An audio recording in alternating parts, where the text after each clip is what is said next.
Բարի գալուս Job Finder-ի HR Corner հաղորդմանը։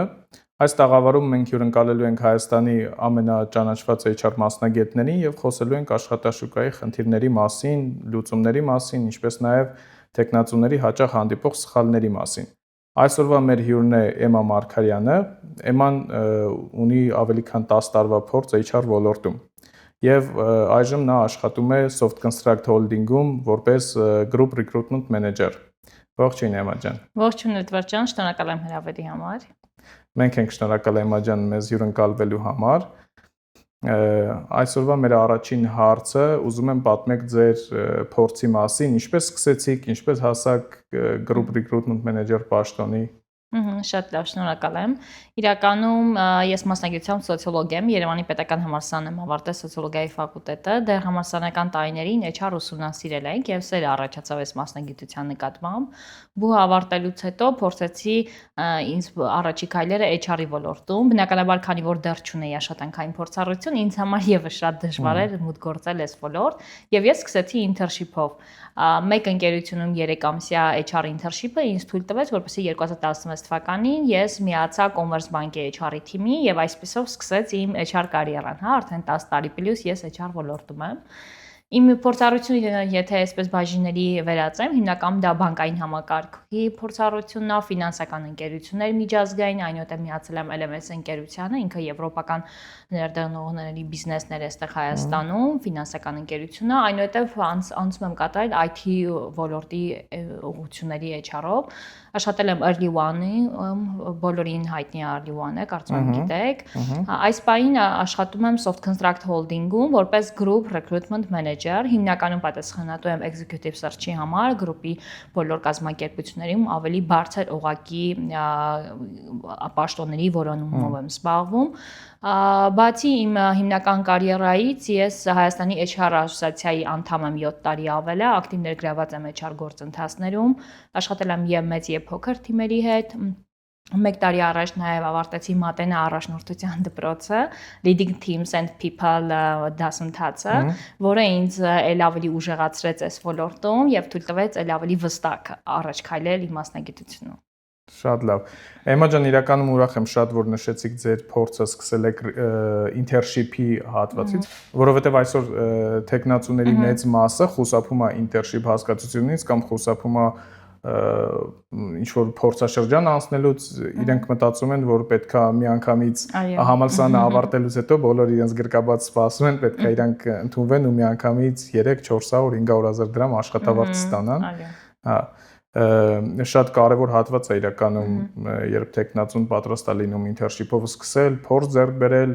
ու զարգանալ ավելի լուրջ ու կարևոր մասնագետ դառնալ կազմակերպության համար։ Էմմա ջան, հաջորդ հարցը, իսկ ո՞րն է ըստ ձեր համար հիմա Հայաստանի աշխատաշուկայում ամենամեծ մարտահրավերը։ Ընկերությունների համար ավելի լավ աշխատակից գտնելն է ավելի մեծ խնդիր, թե տեխնացուների համար ոնց որ լավ աշխատանք գտնելը։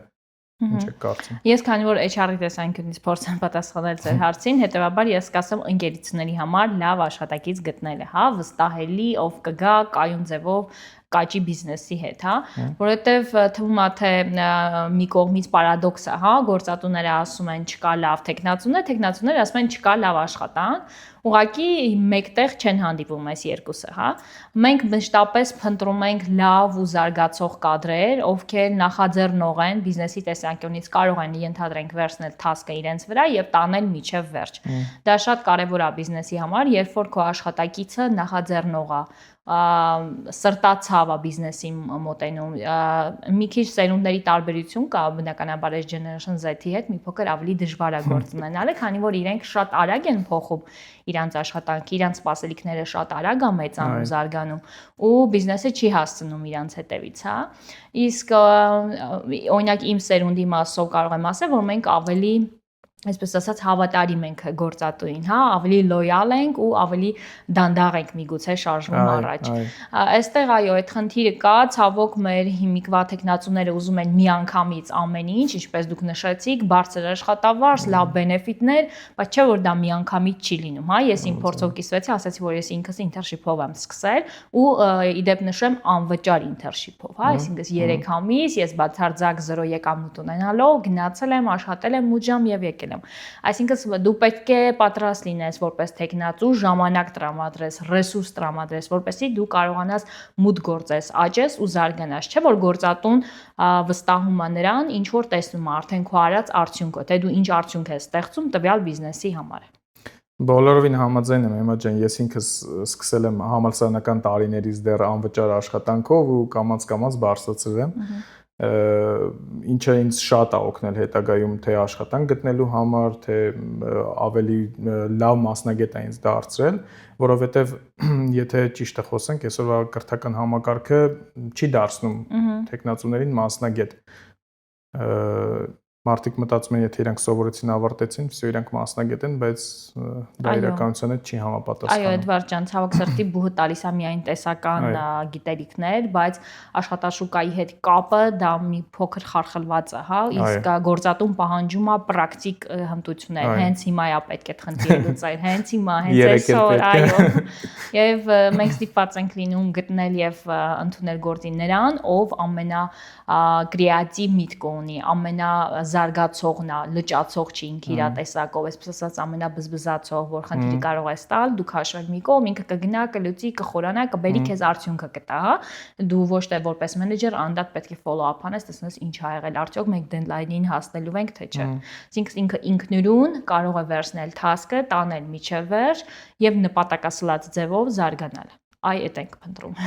Հիմա հաջորդ հարցը, Էմա ջան, իսկ որոնք են ձեզ ամենատարածված սխալները, որոնք տեխնացուները անում են աշխատանքի դիմելիս հարցազրույցի ժամանակ։ Մեկ սխալ էս պահին մտքիս եկավ, որ միանգամից հարցնում են, իսկ ձեզ մոտ կարիերայի զարգացումը ինչպես է լինում, այսինքն ես ինչպես կարող եմ 1 տարի հետո ինչ հաստիկ կնախատեսվի ինձ համար։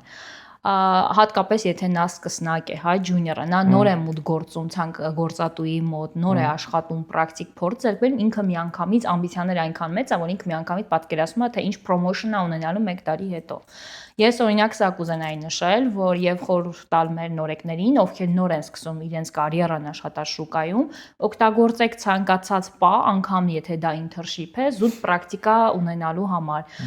Չէ՞ որ գործատուն պետք է տեսնի դուք ինչպես եք աշխատում, նոր հասկանա, վստահի ձեզ հետ ճանապարհ գնա, թե ոչ։ Իսկ միանգամից են ուզում, սպասելիքները շատ sense արագ է, հա, այսինքն միանգամից ուզում են բարձր աշխատավարձ, բարձր պաշտոն, քիչ գործառույթներ։ Մեկ օրինակ դա կնշեմ։ Մյուսը օրինակ ներկայացուցական տեսքը եւ soft skill-երը, հա, շատ կարեւոր է։ Երբ որ դու տեսնում ես, որ տեխնացուն ունի soft skill-եր ու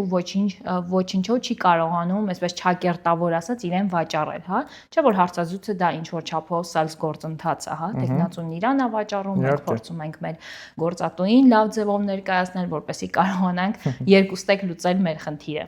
Էմա ջան, իսկ ինչպիսի CV-ն է ձեզ համար ավելի ոնց որ միանգամից ուշադրություն գրավում, որ միանգամից նայելով կարող ենք ասել վաու ինքն է։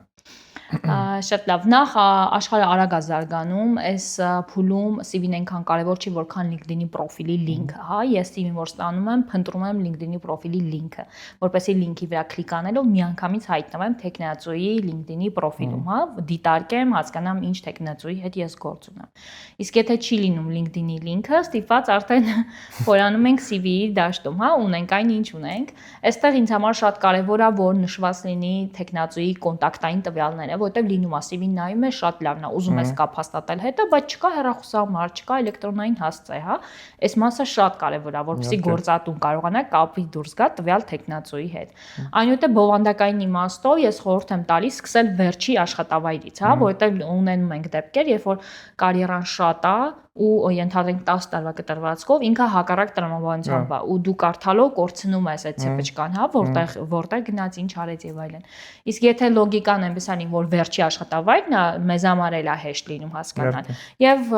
շատ ճիշտ ալիմ, երբ որ շատ կարճ 1-2 նախադասությամբ նշած են թե ինչ են արել։ Okay, ենթադրենք աշխատել է մարքետոլոգ, հա, բայց պարտականությունների շրջանակը ինչ ա եղել, ինչ հարցեր ա լուծել, ինչ գործառույթ ա իրականացրել։ Եվ բնականաբար լեզուների հատվածը, քանի որ կան հաստիկներ, որ հստակ պահանջ կա, հա, ընդհանրենք ռուսերեն, անգլերեն լեզուների իմացություն, շատ ճիշտ է, երբ որ այդ լեզվի հատվածը եւս նշված է լինում, բայց քանի որ մենք օրական հազարավոր CV-ներ ենք ստանում ու մեր ժամանակն է սուղ է, ես օրինակ նախընտրում եմ կարդալ CV-ն, որը որ կարճ է գրած, հա, այսինքն 1 էջի վրա է գրած։ Եթե անգամ փորձառությունը շատ է, դա կարելի է խտացնել 1 էջի վրա ներկայացնել։ Եվ ավելի գրագետ ձևով, եթե CV-ում տառասխալ ես տեսնում, անկախ քեզ արդեն սկսում ես վատ ձևով տրամադրվել, հա, այսպես ճակերտավոր ասած։ Բայց երբ որ ինքը կիրթ է, գրագետ է, հա, կիրճ է, կարճ է, դու էլ որպես HR հաճույք ես ստանում այդ CV-ն դիտարկելուց։ Իհարկե, Էմմա ջան, մի քանի խնդիր էլ ես կարող եմ այդպես նշել, օրինակ նույն լեզուների մասը գրում են, բայց չեն նշում, որ լեզվին ինչ մակարդակի են տիրապետում կամ կոնտակտները գրում են, բայց գրված կոնտակտները բարձր մաս սխալ է, զանգահարում ես բոլորովին ուրիշ մարդու հետ ես կապում, այնտեղ նույն այդ աշխատանքային փորձը կամ, չգիտեմ, կրթություն եւ այլն գրում են, բայց չեն գրում օրինակ որ ամսաթվից որ ամսաթիվն են աշխատել տվյալ ընկերությունում կամ մյուս խնդիրը որ ինքը այդքան էլ մի քիչ CV-ի հետ կապված չի, երևի ավելի շատ նախորդ հարցի հետ կապ ունի ամբիցիաների մասով, որ տեխնացուներ կան, ովքեր մտածում են, եթե իրանք 1 տարի կամ մի քանի ամիս աշխատեցին մեկ ընկերությունում, հետո մի քանի ամիս մի այլ ընկերությունում եւ այլն, այդպես իրանք քիչ-քիչ կարող են հասնել ինչ-որ բարձր պաշտոնների ու մեծ ձեռքբերումների, բայց չգիտեմ, այդ մասն էլ օրինակ կուզեմ դուք ձեր կարծիքը ասեք, իմ կարծիքով սխալ է նման երևույթը, որովհետև եթե ինչ որ տեղ ուզում եք ոնց որ առաջ գնաք, հաջողության հասնեք եւ այլն մեծ ձեռքբերումներ ունենաք, պետքա հետեւողական Այո, պետք է կայուն աճել, զարգանալ, պետք է մի փոքր լոյալ լինել գործատուի նկատմամբ։ Ես օրինակ այդքան էլ լուրջ չեմ վերաբերում այդ ձեր նշած 1 տարի թրջկաձև այդ ջամփերը, հա, այսպես ասած կարիերայի մեջ, որ չես հասկանում, ես տեղ ա եղել 1 տարի, դե 6 ամիս, այստեղ 8 ամիս են։ Դե նույն գլոբալ առումով հասկանում եմ, աշխարհը արագ է փոխվում եւ ավելի արագ են մարդիկ տեղաշարժում, ավելի մոբիլ են դարձել, բայց ամեն դեպքում շատ կարեւոր է, երբ որ դու զգում ես, որ տվյալ տեխնացուն ինչ որ հարց է լուծել տվյալ բիզնեսում, հասել է, զարգացել է, աճել է, հասել է այն կետին, որ զգացել է ոչ մի տեղ չկա աճելու, նոր փոխել է, հա, այդ իմաստով շատ կարևոր է, թե ինչ ժամանակահատվածում է աշխատել եւ ինչ հարցեր է իր վրա վերցրել, ինչ խնդիրներ է լուծել որպես թիմակից։ Իհարկե, շատ կարևոր է նաեւ երբ ռեզումեում գրում են, օրինակ, ինչ հաջողությունների է հասել ինքը իր պաշտոնում, ինչ կարևոր ձեռքբերումներ ունի։ Բնականաբար։ Էմմա ջան, իսկ աշխատանքի հարցազրույցի ժամանակ ինչ 2-3 կարևոր կետ կնշեք, որ շատ կարևոր է պարտադիր է նույնիսկ, որ տեխնացուն անի կամ իր մասին ներկայացնի։ Նախ ես սիրում եմ, երբ որ տեխնացուին ասում ես պատմի քո մասին, ինքը չի ալարում, այսպես ասած, եւ սկսում է պատմել իր մասին։ Իհարկե CV-ն կա, դու դիտարկել ես, դու գիտես ում հետ ես զրույց ունենում, բայց այսպես ասած, որպեսի մեր այդ սառույցը հալվի եւ մեր կոնտակտը սկսվի տեխնացուի հետ, հա, այդ այսբերգի հալման փուլը շատ կարեւոր է, երբ որ ինքը պատմողական ձևով կարողանա իրան ճիշտ ներկայացնել։ Այստեղ շատ կարեւոր է աչքի կոնտակտը, հա, ինչպես է ինքը մեզ այդ վիզուալիզացնում, նույն soft skill-երի մասով, ինչպես է ինքը իր մասին ներկայացնում, պատմում։ Անիմ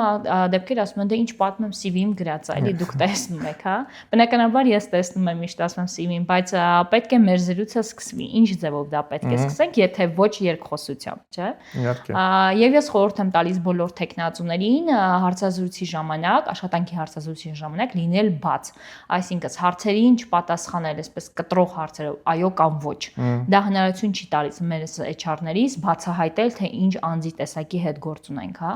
որ հարցեր ենք տալիս, մենք փորձում ենք ավելի խորանալ, տեսնել ինչ մարդկային բնութագրիչի հետ գործ ունենք։ Հետևաբար այստեղ ճիշտ է, երբ որ իրանք կարողանան զրուցել ուղակի, հա, երկուստեք։ Հիմա այստեղ ոնց է ես եւ դուք միասին նստած զրույց ենք ունենում, հա, մասնագիտական առումով, այլ ոչ թե այո կամ ոչ։ Երբ որ տեսնում ես, թե ինչ մասնագիտական զարգացման ուղի է ուզում իր համար տվյալ տեխնացուն, ինչ գիտելիքները, ինչ հմտությունները ուզում զարգացնել ապագայի մասով, դա շատ կարևոր։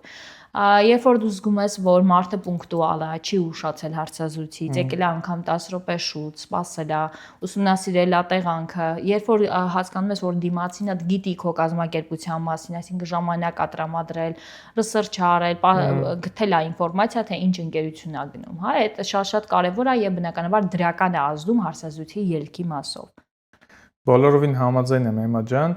մենք էլ շատ ենք նկատում իրականում կայքում օրինակ հայտարարությունը տեսնելուց տեխնացուները ընդհանրապես իրենց ոնց որ մյուս մասը թե պարտականություններ, թե պահանջներ, թե պայմաններ, ոչինչ ոնց որ չհետաքրքրի, տեսնեն հաստիկի անունը ու միանգամից իրենց ռեզումեն ուղարկեն, իրենց համար ոնց որ մնացածը ընդհանրապես հետաքրքիր չլինի, բայց իհարկե ունենք տեխնացուների շատ մեծ զանգված, ովքեր նայում են, պրպտում են, ընկերության մասին են բացում տեղեկություններ, ստանում եւ այլն, նոր դրանից հետո դիմում, ինչը շատ ավելի ողջունելի է։ Իհարկե, այո, պետք է ուսումնասիրել, հասկանալ որտեղ ես գնում հարցազրույցի, ինչ հաստիկ է, ինչ ընկերություն է, որպեսզի կարողանաս քեզ ճիշտ ավելի ներկայացնել տվյալ հարցազրույցին։ Էմմա ջան, իսկ եղել են դեպքեր, երբ տեխնացուն մասնագիտորեն ինքը շատ լավ տեխնացու եղել, բայց ինչ որ սխալի պատճառով չեք վերցրել, չեք ընդունել իրան աշխատանքի։ Փորձում ենք ամեն ինչ անել, որպեսզի փոքր մարդկային սխալները չազդեն ի վերջո ընդհանուր որոշման կայացման վրա, բայց իհարկե որոշումը կայացվում է ընդհանուր, կոլեգիալ, այսպես ասած, եւ HR-ը մենակով չի գալիս այդ որոշման, հա, իհարկե hiring manager-ը, որը ինձ հետ նստում է հարցազրույցի եւ մենք ընդհանուր ենք այդ որոշումը կայացնում։ Բայց բնականաբար բացի մասնագիտական գիտելիքների չափումից, այսպես ասած, մեզ համար շատ կարևոր է թե ինչ մարդ տեսակ ենք ընտրում, հա, ինչ թիմակից է միանում մեզ, որպեսզի նա լինի վստահելի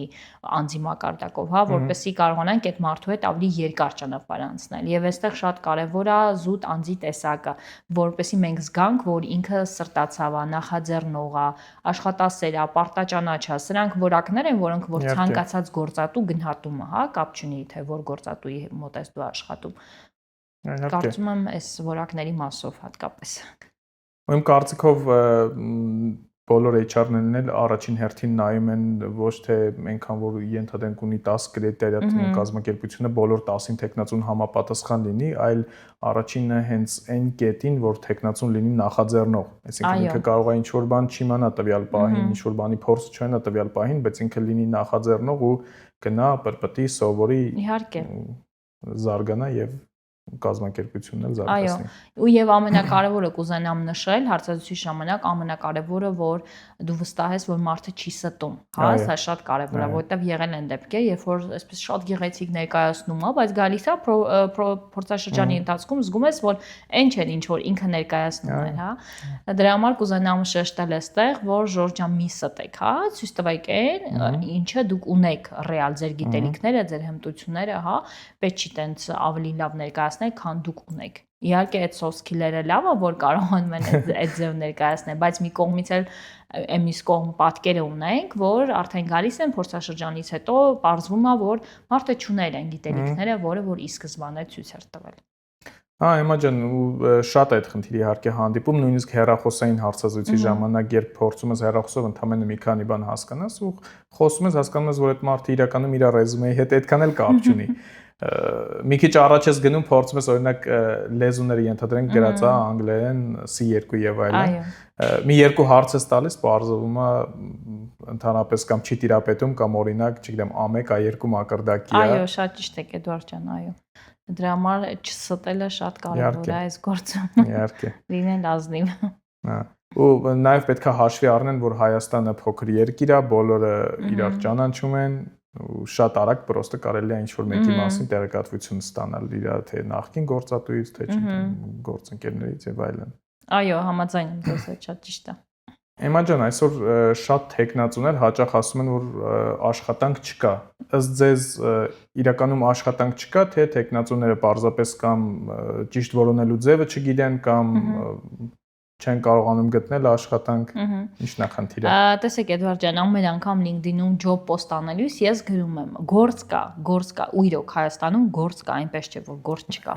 Ուղղակի այստեղ տարբեր պատճառներ կան արդեն, հա, տեխնացուները միանգամից են ուզում ամեն ինչ, ենթադրենք, եթե ինքը անգամ պոլիտեխնիկ ավարտած է ու դու ինժեներիական գործ ունես, ինքը չի ուզում այդ ցածր օղակից սկսի, հա, միանգամից այն ամենաբարձրն է ուզում։ Նախ այդտեղ այդ gap-ն է առաջանում, հա, իրանց սպասելիքների ու իրականության միջև, որ իրանք չեն համաձայն սկսեն ավելի ցածր աշխատավարձով ենթադրենք, հետո մի տարի հետո վերանայումով։ Եվ երկրորդ, միգուցե նաև որոնման խնդիրներն է, որ այո, ցավոք սրտի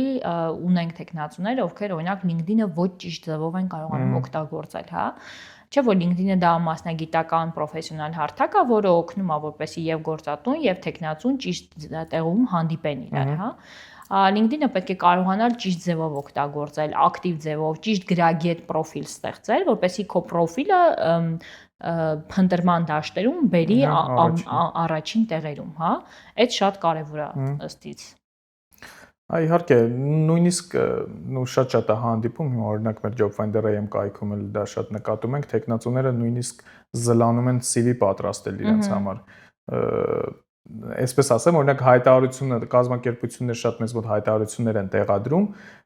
իրանք այնքան են ալարում, որ փորձում են հեռախոսահամար գտնել, հեռախոսահամարով զանգել, գնալ տեղում ներկայանալ եւ այլն, ու այդ հեռախոսահամար փնտրելու այդ process-ի ընթացքում գտնում են մեր հեռախոսահամարը ու շատ մեզ են զանգում, օրական երևի 15-20 զանգ ենք այդպես ունենում։ Դա էլ մեկ այլ խնդիր է իրականում։ Այո։ Եվ բոլոր տիպի մասնագետները ուզում են միանգամից արդյունքը, անգամ եթե մակրո ես փնտրում, ինքը ասում է, ես կարող եմ առաջին օրվա կես գամ մեստեղ գործանեմ, երկրորդ կես այն օֆիսում, երեկոյան, այսինքն ինքը միանգամից 3 գործ ուզում է վերցնի իր ձեռքի տակ, հա, այսպես ասած։ Բայց այդպես չի լինում, Ժորժ ջան, պետք է կարողանանք ճիշտ ձևով, ճիշտ կազմակերպենք, որ ոչ գործատուին խափենք, այսպես ասած, եւ մեր գործն էլ արդյունավետ լինի։ Այո, այդ է խնդիրը, կարծում եմ, որ ասում են գործ չկա Հայաստանում, գործ կա, ուղղակի պետք է կարողանալ ճիշտ ձևով ձեր ունակությունները, ձեր հմտությունները ընդունել, որ դուք կարող եք այդ գործի սկսել եւ աճել, զարգանալ, այլ ոչ թե ցանկացած գործի ասեն, դե ես այդ գործը չեմ անի, չէ։ Համաձայն եմ, Էմմա ջան, նորից գալիս ենք այն կետին, որ մարդիկ չեն ուզում ինչ-որ զրոյական կետից սկսել ու կամաց առաջ գնալ, միանգամից ուզում են շատը։ Այո, դա կարծում եմ հավերժական խնդիր է Էդվարդ ջան, որ այդ նույն գործը Հայաստանում չեն անի, բայց կգնան այլ երկրում կանեն ու կասեն Հայաստանում գործ չկա։ Համաձայն եմ։ Ցավալի կողմ է դա։ Այո, շատ։ Էմմա ջան, իսկ ըստ ձեզ, եթե տեխնացուն ցանկանում է մրցունակ լինել աշխատաշուկա, ինչ հմտություններ նա պետքա զարգացնի, ինչ նոր գիտելիքներ պետքա ձեռք բերի, ինչ soft skill-եր պետք է ունենա։ Շատ լավ Էդվարդ ջան, նախ ես կուզենամ ասել, որ կրթությունը դա ամբողջ կյանքի համար է եւ պետք չէ սահմանափակվել միայն ֆորմալ կրթությամբ, հա, այսինքն եթե բուհ ավարտեցինք, դիպլոմ ունենք, վերջ, մենք արդեն պետք է գնանք աշխատենք, ու կյանքում չսովորենք։ Ես այդ տեսակը ատում եմ, այսպես ասած, հա։ Ես սիրում եմ, երբ որ մարդը միշտ իր վրա աշխատում է, միշտ սովորում է, տարիքը կապ չունի առհասարակ, հա։ Կրթությունը դա շարունակական գործընթաց է ամբողջ ողջ կյանքի համար, հա, դա կլինի ոչ ֆորմալ ինչ որ տրեյնինգների գնալ, սեմինարների, գիտելիքները ավելի խորացնել, թարմացնել, եթե անգամ օրենսդրական փոփոխություններ ա տեղի ունենում, հա, միշտ պետք է իմանալ ինչն է փոխվել, հա, այսպես ասած ձեռքը զարկերակին պահել։ Մյուսը, երբ որ նոր soft հմտություններ ես ձեռք բերում, փորձում ես դրանք զարգացնել, չէ՞ որ ժամանակակից աշխարհում ասում են հաջողության մեծ մասը մարդու համար ապահովում է soft skill-երը, քան օրինակ ինտելեկտուալ հմտությունները, չէ՞ մարդու, այսինքն այստեղ հաջողակ է այն անձը, ով կարողանում է ճիշտ բանակցել, ճիշտ խոսել, ճիշտ ներկայացնել իրան։ Հետևաբար soft skill-երը շատ կարևոր են ու մենք դրանց վրա միշտ պետք է աշխատենք։ Հետևաբար ես օրինակ խորհուրդ կտամ միշտ կրթվել, շարունակել աճել, զարգանալ, չբավարարվել ունեցածով, հա, չասել դե լավ, ես դիպլոմ ունեմ, կարմիր դիպլոմ ունեմ, վերջ։ Ես արդեն պետք է գնամ սովորել, որովհետև աշխարհը շատ արագ է փոխվում, դու չես կարող միայն մեկ մասնագիտությունով գնաս, հա, անգամ մեր ոլորտում։ Լինում է դեպքեր, երբ որ դու ստիպված ես վերապրոֆիլավորվես, հետևաբար դու պետք է ձեռք բերես այլ հմտություններ, չէ՞ որ AI-ի դարաշրջանում ենք։ եկել է ու բոլորիս այսպես ասած խառնել է իրար, հա, լավ իմաստով։ Հետևաբար, որպեսզի մենք կարողանանք լինել մրցունակ շուկայում, AI այսպես ասած մեզ չհանի շուկայից, մենք պետք է նոր հմտություններ ձեռք բերենք, նոր սկիլեր սովորենք ու կարողանանք մեր բիզնեսի համար մեկ հարց չլուծել, այլ մի քանի հարց։ Այ երբ որ դու կարողանում ես բիզնեսի համար մի քանի հարց լուծել, դու իր համար դառնում ես ավելի վստահելի կադր, այսպես ասած։ Էմմա ջան, եթե հիմա հաշվի առնենք մեզ լսում է մարդ, ով փնտրում է ակտիվ աշխատանք, օրինակ ինչ 3 խորհուրդ կտակ իրեն, ինչ անի, որտեղից սկսի, ոնց անի։ Շատ լավ, Էդվարդ ջան, եթե սկսնակ է, միանշանակ սկսել internship-ից ու ներդնել այդ ժամանակը այդ ռեսուրսը internship-ի մեջ, չափսոսել, չասել, վայ անվճար ես պատրաստ չեմ գնամ կամավորություն անել, հա, ոչ։ Դու այդ կամավորության ընթացքում այնպիսի սկիլեր ես սովորում, որ քեզ օգնում է հետագայում մուտք գործել աշխատաշուկա։ Երկրորդը կուզենամ խորհուրդ տամ լավ ուժեղ network անել, հա, այսինքն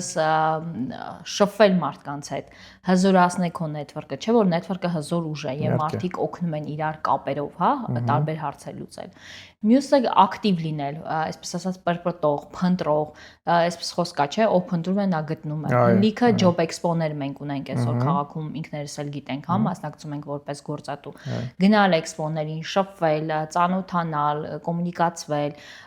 չբավարարվել միայն on-line հարթակում, օրինակ կարիերայի հարթակներում, հա, այլ գնալ, տեսնել, շոշափել, զգալ, հանդիպել գործատուների հետ, շփվել եւ իհարկե բնականաբար արդեն նշեցի, ունենալ LinkedIn-ում գրագետ պրոֆեսիոնալ պրոֆիլ, որը որ կապահովի քեզ դեպի ավելի կարիերայի աճ։ Իհարկե համաձայն եմ, Էմմա ջան, դա ոնց որ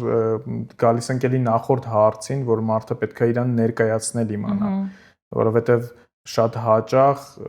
մարդը ունի շատ լավ հմտություններ, ինքը շատ լավ մասնագետ է եւ այլն, բայց ինքը իրան ներկայացնել չգիտի։ Շատ ճիշտ եք ասում։ Իրականում հաջողության հասնում է այն մարդը, ով իրեն ներկայացնել գիտի, կարող է տվյալ մարդուց շատ ավելի քիչ գիտելիքներ ունի, շատ ավելի քիչ փորձ ունի, բայց ինքը շատ ավելի հաջողակ է լինում, որովհետեւ ինքը իրան ճիշտ ներկայացնել գիտի, ճիշտ հարթակներում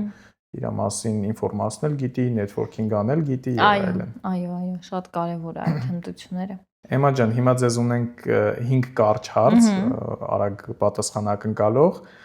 CV-ին պետք է լինի 1 էջ, թե 2 էջ։ 1 էջ։ Cover letter-ը պետք է, թե ոչ։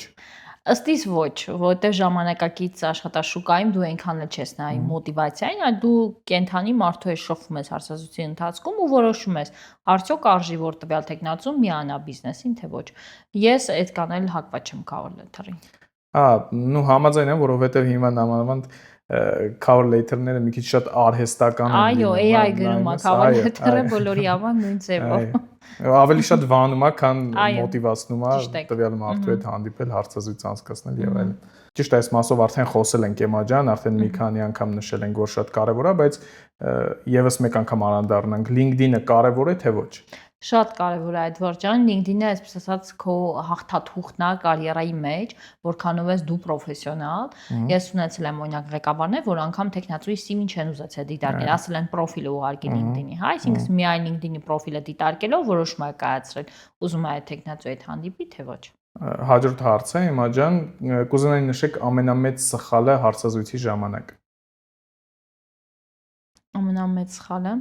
երևի արդեն մի փոքր նշեցինք այդ մասով, երբ որ դու զգում ես, որ տեխնացուն կամ ուղակի ստում է, կամ ուղակի մեծացնում է իր արած գործը, ուռճացնում է, ապրեք այդ խոսքը, իր արածը, հա։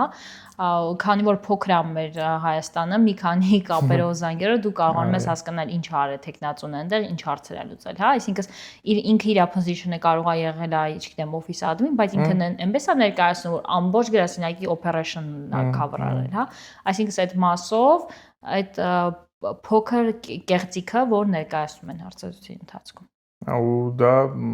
վանում է բնականաբար։ Այո, բնականաբար վանում է։ Էմմա ջան, եւ վերջին կարճ հարցը, կուզենայի նշեիք ամենակարևոր սկիլը այսօր աշխատաշուկայում։ Ամենակարևոր սկիլը երևի կրկնվեմ, բայց նորից նշեմ գլոբալ soft skill-երը։ Soft-ի մեջ ես շատ բան եմ հասկանում soft skill-երի մեջ, Էդվարդ ջան, դա կոմունիկացիան է, դա time management-ն է, դա որքանով է մարդը կազմակերպված աշխատում, որքանով է ինքը թիմային խաղացող, հա, այս բոլոր բնութագրիչները եթե իրար հետ միախառնենք, որը որ բիզնեսը շատ կարևորում է, ընդհանուր մեկ բառում դա կասենք soft skill-եր, հա, հայերենով ասած փափուկ հմտություններ, այսպես ասած։ Էմմա ջան, շնորհակալ եմ մեզ հյուրընկալվելու համար, շնորհակալ եմ մեր հրավերը չմերժելու համար, շատ հաճելի եւ հետաքրքիր զրույց ունեցանք։ Ես էլ եմ շնորհակալ, Էդվարդ ջան, շնորհակալ եմ հրավերի համար։ Ինձ էլ է շատ հետաքրքիր նման հետաքրքիր լուսային ֆոներով ագեցած անկյունում մասնագիտական զրույց ունենալը։ Հաջողություն եմ մաղթում ձեր նոր նախաձեռնությանը եւ բիզնեսին ավելի մեծ թափով աճ։ Շնորհակալ եմ շատ, Էմմա ջան, ձեզ էլ բազում հաջողություններ ենք ցանկանում ոլորտում։ Շատ շնորհակալ եմ։ Ստես։ Հաջողություն։